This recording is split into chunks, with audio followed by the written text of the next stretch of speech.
There's a specific kind of grief that doesn't have a name. Not the grief of losing someone suddenly, because that's its own terrible thing. This is the grief of a moment you actually lived through. A moment where something went wrong and you were right there and you couldn't stop it. You replay it. You know exactly when it happened. You know what you would have done differently, and there is absolutely nothing you can do with that knowledge. That feeling is what Timecop is actually about.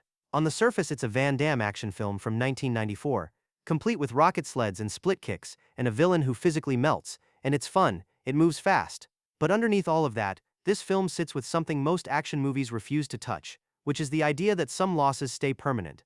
Knowing exactly what you'd change doesn't mean you get to change it, and a man can spend his whole life inside that wound and never find the bottom of it. Released in September 1994, it became Van Damme's biggest hit as a lead, crossing $100 million worldwide. Critics called it his classiest effort.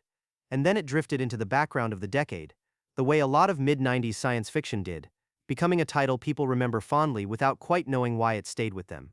Go back to it now and you'll find out. It's not the time travel mechanics, it's not the action sequences, though those hold up. It's the look on Van Damme's face in the first 15 minutes, before the film has even properly begun. Opening in 1863 is a bold and slightly strange move. Confederate soldiers get ambushed by men in modern body armor, a shipment of gold disappears, and the mechanics of the crime are laid out cleanly. Someone is using time travel to fund something in the future. The cold open establishes the rules and makes clear they're already being broken. And then the film does something quieter. And this is where it earns everything that follows. The story cuts to 1994. Max Walker, played by Van Damme, is at home with his wife Melissa, and there's no threat yet, no sense of danger approaching. The film just gives them time, a kitchen, a conversation about the future. Two people comfortable with each other in the way that only years of closeness produces, finishing each other's thoughts, communicating in half sentences, understanding without needing to explain. The scene runs 4 or 5 minutes, which in the economy of a mid-90s action film is an unusual amount of time to spend watching two people discuss a job offer. Most films of this type clear this setup in 90 seconds and move on. Timecop lingers, and because it lingers, when the attack comes you feel it in a way you simply wouldn't if you'd only known these characters for a minute and a half. Melissa is played by Mia Sara, and she's genuinely good here, present and warm and completely real. Walker has been offered a position with the TAC, the Time Enforcement Commission, and he's not sure he wants it. She tells him to take it. They talk like two people who have had this kind of conversation before, two people who have learned to negotiate the future together. Then men with guns arrive at the house. The attack is brutal and efficient. Walker fights back, but Melissa dies, and the film jumps forward. 10 years forward, to 2004, where Walker works as a TEC agent. Older and harder, living alone in a house that feels too big for one person, surrounded by what that house used to feel like. He's been at this job a decade. He's good at it. He's also clearly somewhere else, most of the time. Here's what the film never says out loud. Walker carries a machine that travels through time, and he is, professionally, someone who moves through history for a living, and he has never once gone back for his wife. Not because he physically can't, because the rules he enforces every day, say the past cannot be altered. He lives inside the cruelest possible irony, a man haunted by a single night, carrying a device that could theoretically fix it, choosing not to use it. That's the idea the entire film builds around. Not time travel as adventure, time travel as temptation, and Walker's restraint, or his inability to act depending on how you read him, as a quiet tragedy running under every scene. Senator Aaron McComb is played by Ron Silver, and if you haven't gone back to this performance recently, it's worth the trip on its own. Silver had a particular talent that not many actors manage, being completely ordinary and completely menacing at the same moment. McComb doesn't rant. He doesn't monologue about power or corruption, he just does the math. Time travel exists.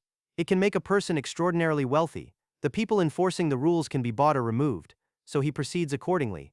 The menace isn't theatrical, it's efficient, and Silver plays the whole thing with a mild pleasantness that makes him genuinely unsettling to watch. What the film is doing with McComb goes deeper than casting a good villain, though. McComb is Walker's shadow. Where Walker has access to time travel and refuses to use it for personal benefit, McComb uses it for nothing else. Where Walker can't bring himself to change the one thing he most wants to change, McComb changes everything without hesitation or remorse. The situation is identical, the choice completely reversed. One man who won't use the machine for the thing he wants most. One man who uses it for everything except the thing that might actually matter. The film's central rule, stated clearly and returned to repeatedly, is that the same matter cannot occupy the same space. Two versions of something can exist in the same timeline, but they cannot touch. cannot merge, and contact between them means mutual destruction. It's presented as a physics rule. The film treats it like a moral one. Macomb keeps seeking himself out across time, hunting down his own past to give himself advantages. Walker spends the whole film avoiding his past self entirely. What each man does with that rule tells you everything about who they are. About 2/3 of the way through, there's a moment that crystallizes what this film is really doing, and it moves fast enough that you might miss it the first time. Walker is in 1994, sent back on a case, and he realizes his wife is still alive. She's right there. She doesn't know who he is. She has no idea what's coming. Walker knows all of it. The specific night, the exact sequence of events, where the men enter, and how the evening ends. He's been carrying this knowledge for 10 years, and now he's in the same building as her. The film lets him find her, and for a moment the scene breathes differently. The music drops. Van Damme, who gets written off too easily as a physical presence rather than a performer, does something with his face here that's genuinely hard to describe. He's looking at something he buried. He helps her, but quietly, indirectly, positioning himself to change the outcome while technically staying within the rules. And that's when you understand what Walker has been working toward this whole film, not just exposing Macomb but getting back to this night. The entire investigation, every trip through the machine, every risk he's taken, all of it has been in service of one evening in 1994 that he never got over. The film doesn't frame this as a triumph. It's bittersweet in a way that action films from this era were rarely built to be. Walker saves her, but he doesn't get to keep that version of the story the way he wanted it. Because the years in between still happened, because he still missed them, because the machine can move him through time and cannot give him back the decade he spent without her. The case against taking Van Damme seriously as an actor usually comes from people who haven't watched this film carefully, or who haven't revisited it recently enough to see it without the filter of how he was sold to audiences. By 1994, a specific kind of stardom had formed around him. He kicked things. He did the splits. He was Belgian. His accent was something the industry gently mocked and audiences were fond of, and the jokes around his persona had grown bigger than the actual work. So the work got dismissed. Walker is not a talking role, it's a feeling role. The character has no long speeches about grief or loss, no confessional scenes, no breakdown in a parking garage. He carries it physically, in his stillness, in the way he moves through the TSE building, in the minimal way he interacts with everyone around him. Early in the 2004 section, he returns to the old house, which has been automated, and greets him with Melissa's recorded voice, and Van Damme just stands in the kitchen and says nothing. The scene runs maybe 30 seconds. It earns the whole film. What he's doing there is what the best physical actors do. He isn't performing an emotion, he's occupying a state. He looks like a man who has heard that voice 10,000 times and never once found a way to feel differently about it. Most actors would have given you something to read, a flicker of pain, a slight head drop, a swallowed breath. Van Damme gives you stillness, and the stillness carries everything. Peter Hyams understood this from the start. A decade before Timecop, he'd made Outland with Sean Connery, another film about a lone man in an institutional setting doing the right thing while grinding through it, and he brought the same eye to Walker. The character isn't lit like a hero, he's lit like someone who has been at this too long. The critical consensus at the time zeroed in on the paradoxes and the plot holes, which are real and worth acknowledging. What got underweighted was the central performance, doing something genuinely difficult without any of the usual scaffolding, no breakdown scenes, no confessional dialogue, just a man walking through the motions of a job while everything that's missing from him fills up the frame. The finale plays out the way action finales did in 1994. A confrontation, a physical fight, a moment of clever resolution built on the rules the film established early on.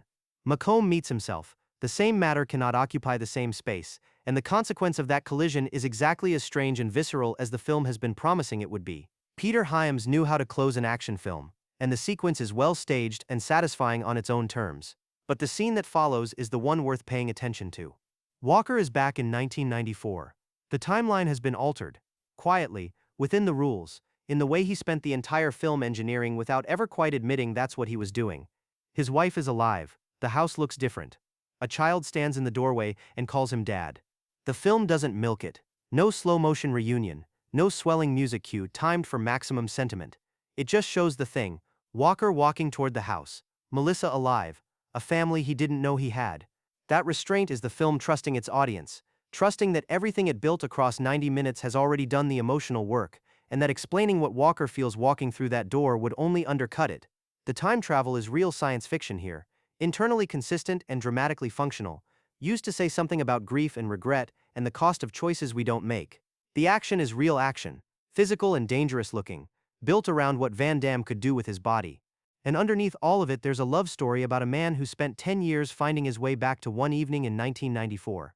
Part of the pleasure of revisiting a film like this is checking what it thought the near future would look like, and Timecop's version of 2004 is a specific kind of optimistic dystopian near future assembled from what mid-90s filmmakers believed technology and politics were becoming. Some of it is the expected stuff. The TS headquarters resembles a cross between an airport and a government building, all clean lines and institutional gray.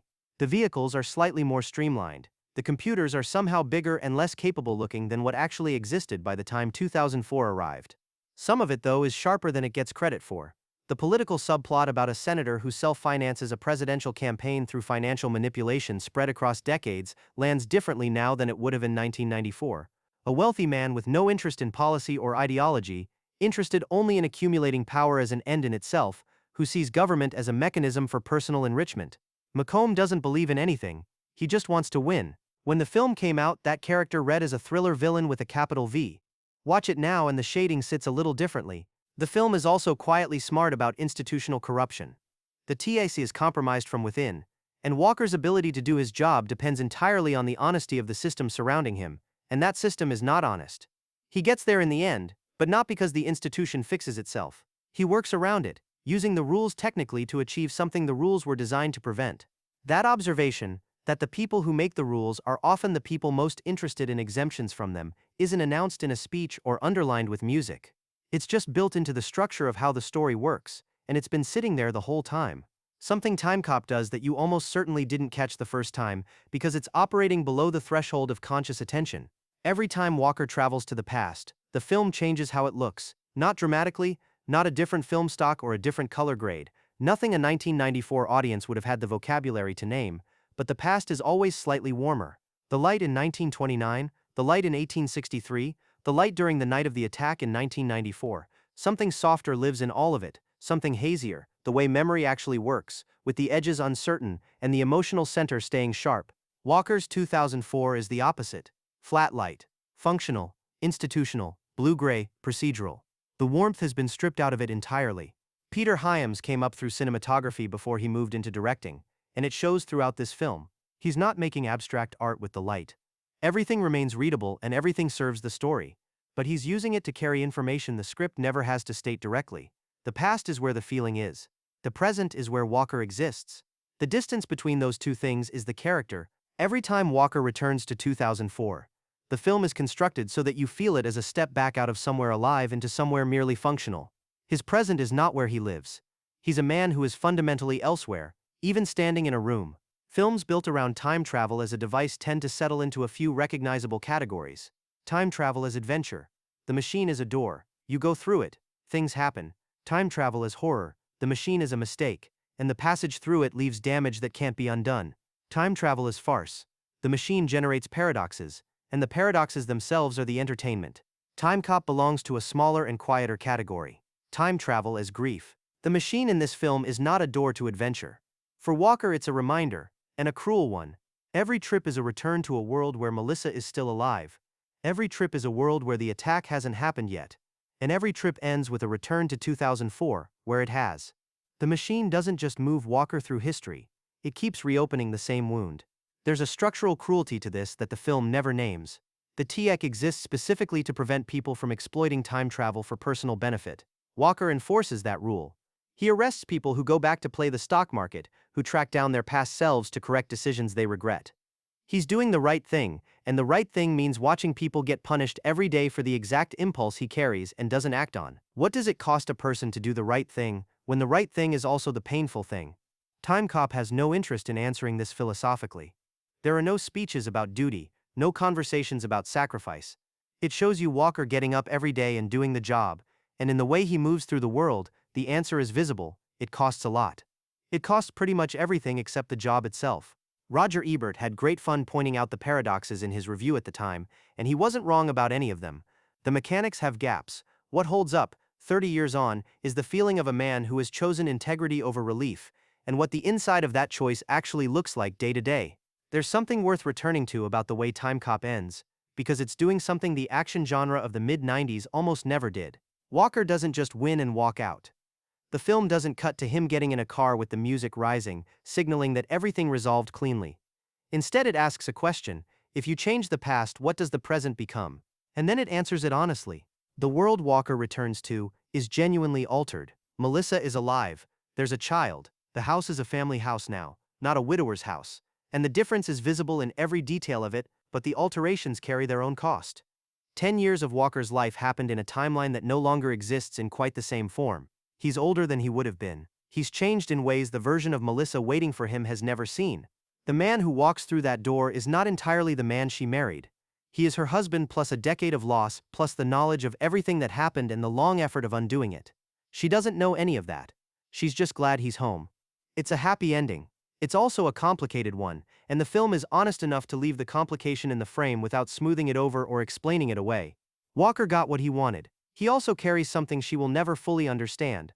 That's not a problem the film can solve. It's just true, and leaving it true rather than resolving it into something neater is what separates Timecop from the other well-made action films of its year. If you haven't seen Timecop in a while, or if you've seen it once and let it settle into the back of your memory as a title you mean to revisit someday, this is the one to put on tonight. Watch it for the split kick in the kitchen, absolutely. Watch it for Ron Silver being quietly and pleasantly terrifying. Watch it for the way Hyams uses light to trace Walker's emotional distance from his own present, noticing that every trip to the past gets warmer, and every return to 2004 drains the color back out. But mostly, watch it for that moment when Walker finds Melissa in 1994, and you see on his face everything this film has been carrying without saying. A man who spends 10 years doing the right thing, and what the right thing costs him, and whether the ending he finally gets is really the ending he wanted.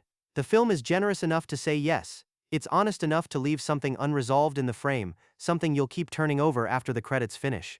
If you had the machine, and you had the rules, is there a night you'd find a way to bend them for? Leave that in the comments. I genuinely want to know.